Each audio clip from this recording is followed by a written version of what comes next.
वाह रे बयान बहादुरों।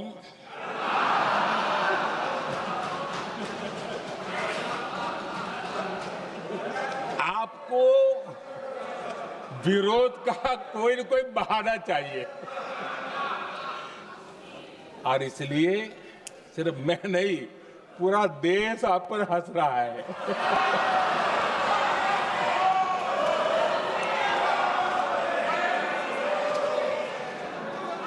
आदरणीय अध्यक्ष जी, सेना का विरोध, सेना के प्रति एक पता नहीं नेगेटिविटी, ये कांग्रेस का पुराना रवैया रहा है। देश ने अभी करगिल विजय दिवस मनाया, लेकिन देश पूरी तरह जानता है कि उनके कार्यकाल में और आज तक करगिल के विजय को कांग्रेस ने अपनाया नहीं। न करगिल विजय दिवस मनाया है, न करगिल विजय का गौरव किया। इतिहास साक्षी है अध्यक्ष जी। जब डोकलाम में सैन्य हमारा शौर्य दिखा रहा था, तब कांग्रेस के नेता चुपके चुपके किससे ब्रीफिंग लेते थे वो सारी दुनिया अब जान गई।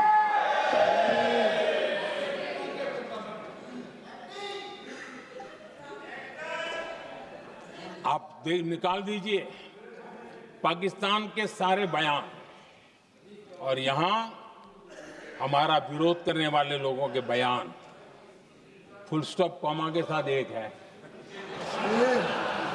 क्या कहेंगे इसको? और बुरा लगता है सच बोलते हैं तो।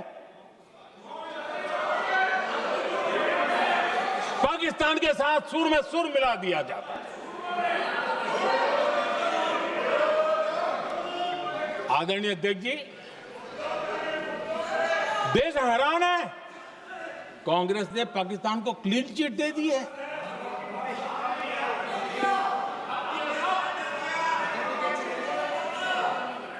उनकी ये हिम्मत, और इनकी आदत जाती नहीं है, ये हिम्मत कि पहलगाम के आतंकी पाकिस्तानी थे, इसका सबूत दो।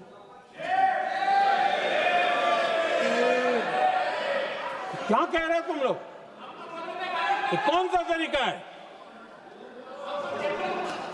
और यही मांग पाकिस्तान कर रहा है जो कांग्रेस कर रही है। और आदरणीय अध्यक्ष जी, आज जब सबूतों की कोई कमी नहीं है, सब कुछ आंखों के सामने दिखता है, तब ये हालत है। अगर ये सबूत ना होते तो क्या करते ये लोग, आप बताइए। आदरणीय अध्यक्ष जी,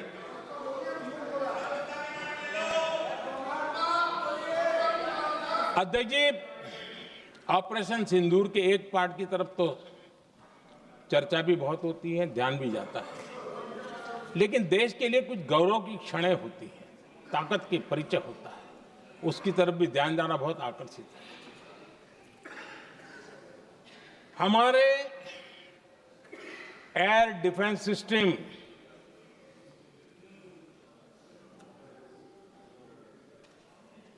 दुनिया में इसकी चर्चा है। हमारे एयर डिफेंस सिस्टम ने पाकिस्तान की मिसाइल और ड्रोन्स उसको तिनके की तरफ बिखेर दिया था।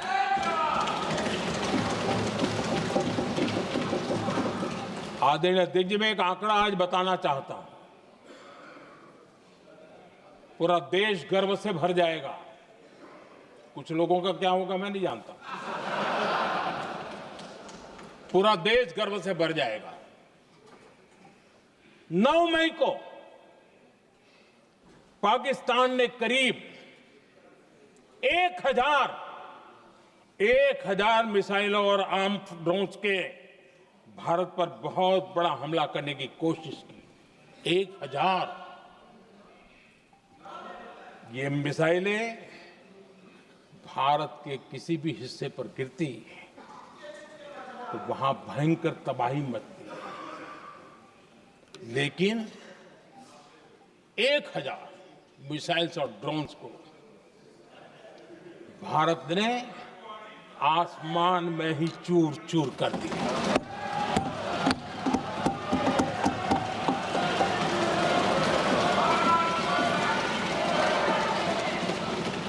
हर देशवासी को इससे गर्व हो रहा।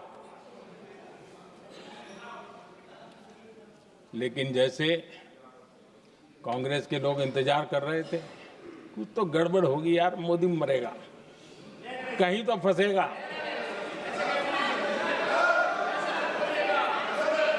पाकिस्तान ने आदमपुर एयरबेस पर हमले का झूठ फैलाया, उस झूठ को बेचने की भरपूर कोशिश की, पूरी ताकत दी लगा दी। मैं अगले ही दिन आदमपुर पहुंचा और खुद जाकर के उनके झूठ को मैंने बेनकाब कर दिया। तब जाकर के उनको अकल ठिकाने लगी कि अब ये झूठ चलने वाला नहीं है। आदरणीय अध्यक्ष जी, जो हमारे छोटे दलों के साथी हैं, जो राजनीति में नए हैं, उनको कभी शासन में रहने का अवसर नहीं मिला, उनसे कुछ बातें निकलती मैं समझ सकता। लेकिन कांग्रेस पार्टी ने इस देश में लंबे समय तक राज किया है, उसको शासन की व्यवस्थाओं का पूरा पता है, उन चीजों से वो निकले हुए लोग हैं, उनके लिए शासन व्यवस्था क्या होती इसकी समझ पूरी है, अनुभव है उनके पास। उसके बाद भी विदेश मंत्रालय तुरंत जवाब दे, उसको स्वीकारना नहीं, विदेश मंत्री जवाब दे, इंटरव्यू दे, बार बार बोले, उसको स्वीकारना नहीं, गृह मंत्री बोले, रक्षा मंत्री बोले, किसी पर भरोसा नहीं। जिसने इतने सालों तक राज किया, उनको देश की व्यवस्थाओं पर अगर भरोसा नहीं है, तब शक उठता है कि क्या हालत हो गई है इनकी। आदरणीय अध्यक्ष जी, अब कांग्रेस का भरोसा पाकिस्तान के रिमोट कंट्रोल से बनता है और बदलता है।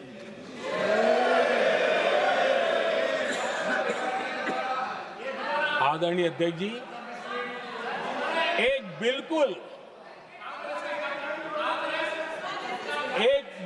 कांग्रेस के नए सदस्य, यानी उनको तो क्षमा करनी चाहिए, नए सदस्य को क्या कहेंगे, लेकिन कांग्रेस के आका जो उनको लिख करके देते हैं और उनसे बुलवाते हैं, खुद में हिम्मत नहीं है, उनसे बुलवाते हैं कि ऑपरेशन सिंदूर ये तो तमाशा था, ये आतंकवादियों ने जिन 26 लोगों को मौत के घाट उतारा था ना, उस भयंकर क्रूर घटना पर ये तेजाब छिड़कने वाला पाप है। तमाशा कहते हो? आपकी असहमति हो सकती है, और ये कांग्रेस के नेता बुलवाते हैं।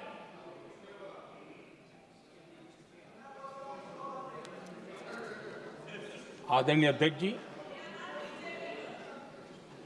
पहलगाम के हमलावरों को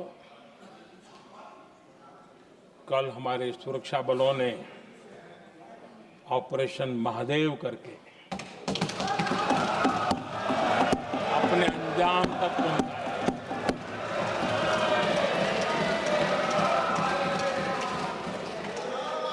लेकिन मैं हैरान हूं, यहां ठहाके लगा के पूछा गया कि आखिर ये कल ही क्यों हुआ।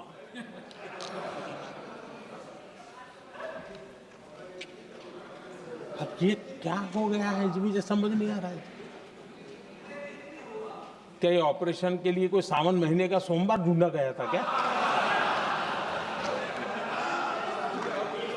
क्या हो गया है इन लोगों को? हताशा, निराशा इस हद तक।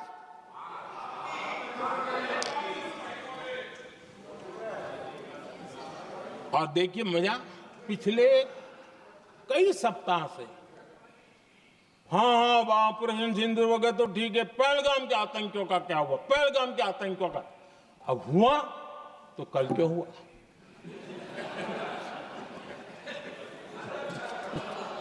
और कल ही क्यों हुआ? क्या हाल है अध्यक्ष जी का।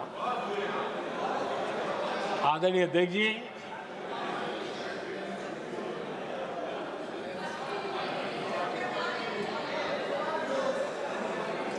आदरणीय अध्यक्ष जी, शास्त्रों में कहा गया है,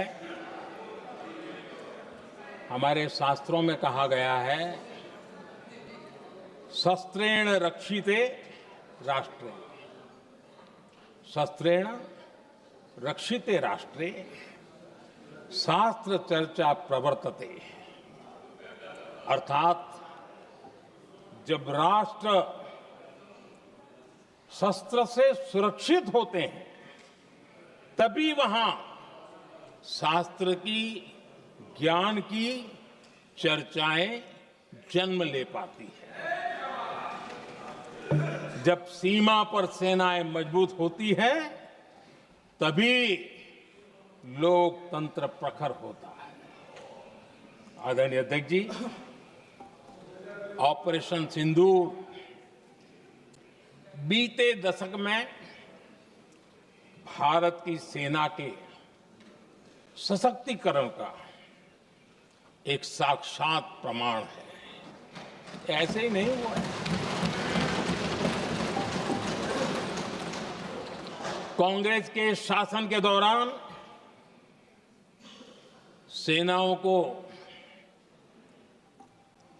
आत्मनिर्भर बनाने के संबंध में सोचा तक नहीं जाता था।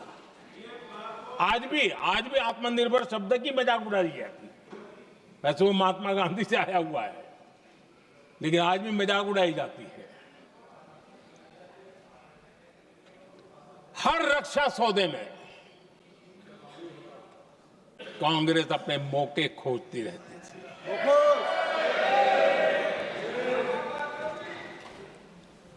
छोटे छोटे हथियारों को लिए विदेशों पर निर्भरता, ये इनका कार्यकाल रहा है। Bullet proof jacket, night vision camera तक नहीं होते थे। और लंबा लिस्ट है, जीप से शुरू होता है, बफो, हेलीकॉप्टर, हर चीज के साथ घोटाला जुड़ा हुआ है।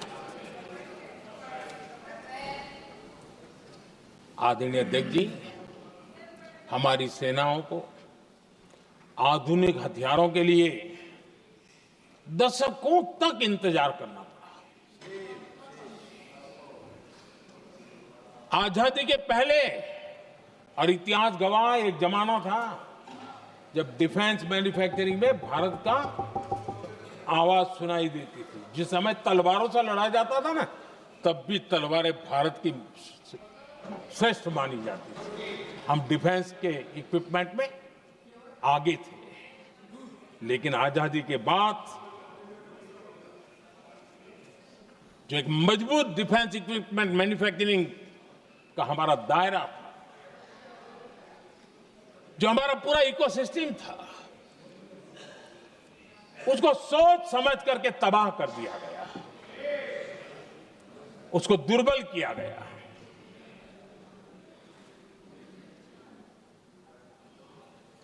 रिसर्च और मैन्युफैक्चरिंग के लिए रास्ते बंद कर दिए गए। अगर इसी नीति पर हम चलते तो भारत इस 21वीं सदी में ऑपरेशन सिंदूर के संबंध में सोच भी नहीं सकता। यह हालत करके रखा हुआ था उन्होंने।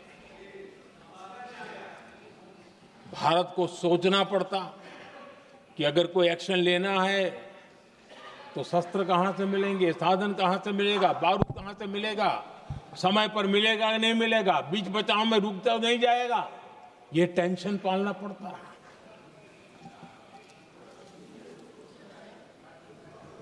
आदरणीय अध्यक्ष जी, बीते एक दशक में मेक इन इंडिया हथियार सेना को मिले, उन्होंने इस ऑपरेशन में बहुत निर्णायक भूमिका निभाई।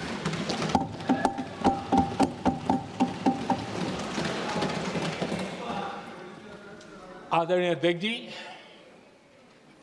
एक दशक पहले भारत के लोगों ने संकल्प लिया, हमारा देश सशक्त, आत्मनिर्भर और आधुनिक राष्ट्र बने। रक्षा, सुरक्षा, हर क्षेत्र में बदलाव के लिए एक के बाद एक ठोस कदम उठाए गए, सीरीज ऑफ रिफॉर्म्स किए गए और देश में सेना में जो रिफॉर्म्स हुए हैं, जो आजादी के बाद पहली बार